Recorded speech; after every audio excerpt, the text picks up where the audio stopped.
এক কথায় অসাধারণ। নেদারল্যান্ডস বনাম ফ্রান্সের খেলায় কেউ হারেনি, আবার কেউ জেতেনি।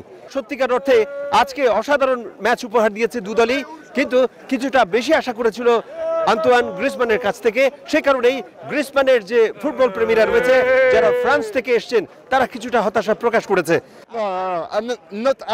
দেখুন, আমরা একদমই খুশি না, আজ খুব হতাশ। এটা কোনো খেলাই না, খেলায় কোনো প্রতিযোগিতা ছিল না। নেদারল্যান্ডসের বিপক্ষে আমাদের জেতা উচিত ছিল।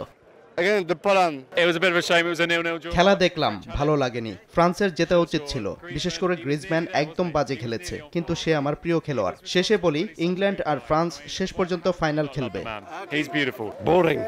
আজকের খেলাটা অত্যন্ত বিরক্তকর, কেউই ভালো খেলেনি। আমাদের গ্রিজম্যান 3টা সুযোগ মিস করেছে, এভাবে জেতা তো সম্ভব না। একই সাথে আজকের এই খেলায় নেদারল্যান্ডসের খেলোয়াড়রা দারুণ খেলা উপহার দিয়েছে বলে মনে করছেন নেদারল্যান্ডসের শিবিরের যারা দর্শক প্রেমী রয়েছে তারা।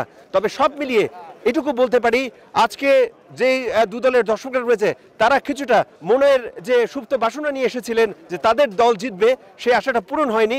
কিন্তু একেবারে ভাঙা মন নিয়েও তাদেরকে বাড়ি ফিরতে হচ্ছে না, কারণ সমান সংখ্যক পয়েন্ট দু দলই পেয়েছে। এবারে আসলে আমি নেদারল্যান্ডকে আগিয়ে রাখছি। নেদারল্যান্ড ফাইনাল খেলার সম্ভাবনা আছে। ফ্রান্স আমাদের চাইতে একটু ভালো খেলেছে, পয়েন্টটা পেয়েছে, শুধু জয়টা আসেনি, তবুও আমরা খুশি। আজকের খেলাটা পুরোটাই ফ্লপ। রেফারি ফ্রান্সের পক্ষে ছিল, আমরা হতাশ।